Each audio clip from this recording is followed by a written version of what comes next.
Hello friends, welcome to my channel Recipe of Life।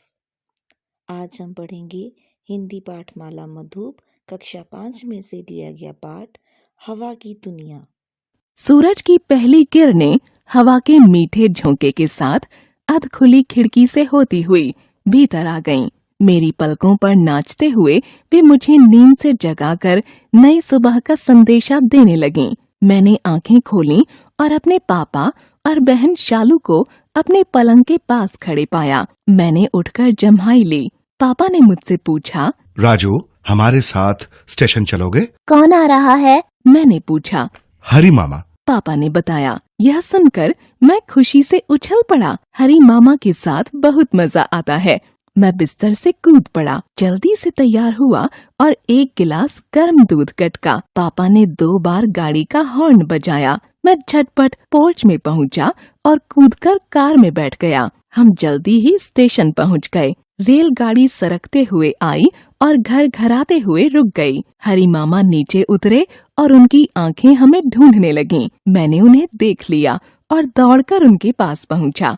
शालू और पापा भी उनके पास पहुंच गए। मामा ने हमें गले लगा लिया, झुककर पापा के पैर छुए, फिर सीधे खड़े होकर सूटकेस उठा लिया। घर वापस आते समय शालू और मैंने उन्हें याद दिलाया कि जब वह पिछली बार यहाँ थे तब हमने कितना मजा किया था। आपको याद है, आपने हमारा परिचय परछाइयों की दुनिया से कराया था। हमारे यह कहने पर मामा ने मुस्कराते हुए कहा, इस बार मैं तुम्हें हवा की अनोखी दुनिया में ले चलूंगा। दोपहर के भोजन के बाद हम वहां जाएंगे। हमारी बेचैनी बढ़ती गई। समय बहुत धीरे धीरे सरक रहा था। लगा जैसे बरसों बाद हम खाने की मेज पर इकट्ठे हुए हों। मम्मी ने बहुत बढ़िया भोजन तैयार किया था। इन सब में बादाम की खीर सबसे स्वादिष्ट थी। हमने मेज साफ करने में मम्मी की मदद की। शालू ने मामा से पूछा, हम हवा की अनोखी दुनिया में कब चलेंगे? बस अभी चलते हैं। मामा पढ़ाई वाले कमरे की तरफ चलने लगे। क्या तुम जानते हो कि हमारे चारों तरफ हवा है? यहाँ वहाँ हर जगह, यानी चारों ओर है। हम हवा के सागर में रहते हैं, सागर की बिल्कुल निचली सतह पर। लेकिन हम यह कभी महसूस नहीं करते। इसकी अपनी कोई गंध नहीं होती। सही कहा आपने। एक दिन मैं एक बाग से गुजर रहा था तो मुझे चमेली की भीनी भीनी खुशबू आई, और जब मैं कूड़े के ढेर के पास से गुजरा तो बहुत ही गंदी बदबू आई। हाँ, हवा की अपनी कोई गंध नहीं होती, बल्कि इसमें कोई भी गंध बाहर से आकर शामिल हो जाती है और इसमें घुल जाती है। एक तरफ से हवा बहुत सारे अजूबों की पोटली है। कभी मंद मंद बहकर हमारा मन मोह लेती है, तो कभी तेज आंधी बनकर हमें डरा देती है। लेकिन आज इस पोटली से कुछ बातें मैं तुम लोगों के लिए निकालूंगा। मामा ने कहा। जल्दी निकालिए ना मामा। दोनों ने उतावले होते हुए कहा। हवा की एक और विशेषता है, ये पंख से भी हल्की होती है, फिर भी इसमें कुछ भार होता है, और जिस चीज में भार होता है उसमें दबाव भी होता है। कैसी मामा? शालू ने पूछा। अभी बताता हूँ। पहले एक जैसे 2 गिलास, एक लंबी पेंसिल, एक 40 सेंटीमीटर की छड़, 2 छोटे छोटे गुब्बारे और चिपकाने वाली टेप ले आओ। हम दोनों दौड़ दौड़ कर सारा सामान ले आए। मामा जी ने दोनों गिलासों को एक पुल सा बनाते हुए पेंसिल उसके ऊपर रख दी और छड़ के दोनों ओर गुब्बारे चिपकाकर पेंसिल के ऊपर आर पार रख दिया। उसके बाद एक गुब्बारे को निकालकर हवा भरकर फिर से टेप के सहारे छड़ में बांध दिया। यह क्या? फूले हुए गुब्बारे से बंधा सिरा नीचे झुक गया और बिना फूले गुब्बारे से बंधा सिरा ऊपर उठ गया। हम दोनों यह देखकर एक साथ बोल उठे, मामा जी, यह तो बिल्कुल तराजू की तरह हो गया। तराजू के दोनों पलड़े में कुछ न रखो तो बराबर रहता है। उसके एक पलड़े में जैसे ही वजन रख दो वह नीचे हो जाता है। मामा ने कहा। हाँ, ये करीब 112 किलोग्राम प्रति 100 वर्ग सेंटीमीटर होता है।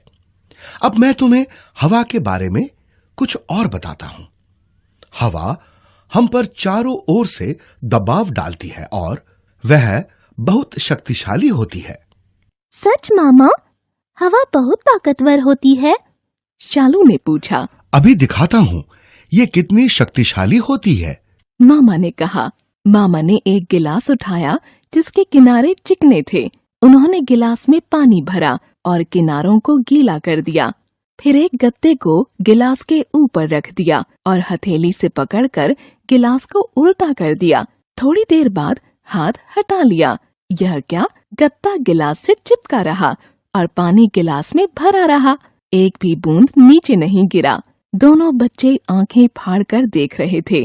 उन्हें ये सब जादू लग रहा था। वे दोनों एक साथ बोले, मामा जी, यह तो जादू का खेल है। मामा जी गिलास सीधा करते बोले, ये कोई जादू का खेल नहीं है। हवा ने गत्ते पर नीचे की तरफ से दबाव डाला है। हवा का दबाव गिलास में भरे पानी के वजन से अधिक था, जिसके कारण गत्ते ने पानी को रोके रखा था। कुछ सोचते हुए शालू ने कहा, मामा जी, हवा में भार होता है और यह दबाव डालती है, ये तो हम जान गए, लेकिन क्या हम हवा को देख नहीं सकते? मामा जी ने कहा, प्रत्यक्ष तो नहीं दिखा सकता हूँ, लेकिन उसकी मौजूदगी का अवलोकन अवश्य करवा सकता हूँ। तो करवाइए ना। राजू ने कहा। मामा ने छोटी मुंह की एक खाली बोतल ली और उसे पानी से भरी बाल्टी में डुबा दी। वह नहीं डूबा। मामा ने उसे पूरी तरह डुबाने के लिए दबाए रखा।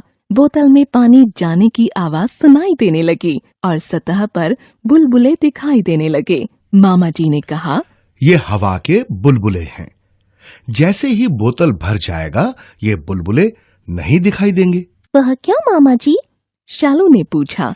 जब हम यह कहते हैं कि कोई चीज खाली है, इसका अर्थ यह हुआ कि उसमें हवा के अलावा कुछ भी नहीं है।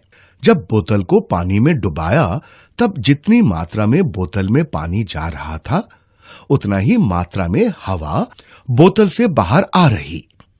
इसलिए हवा के बुलबुले दिखाई पड़ते रहे और जैसे ही बोतल पानी से भर गया वे दिखाई देने बंद हो गए। मतलब बोतल में हवा नहीं है। मामा जी ने कहा। राजू ने कहा, मामा जी, क्या हवा की पोटली में और भी कुछ बताने वाली बातें हैं? मामा जी आश्चर्यचकित होते हुए बोले, और भी कुछ बताने वाली बातें? बहुत सी बातें हैं, लेकिन आज के लिए इतना काफी है। बाकी बातें हम कल करेंगे। अभी हम खुली हवा में सैर करने चलते हैं। शालू ने कहा। हाँ हाँ, जल्दी चलिए, मेरी सहेलियां भी आ गई होंगी। Thanks for watching. Please like, share and subscribe my channel.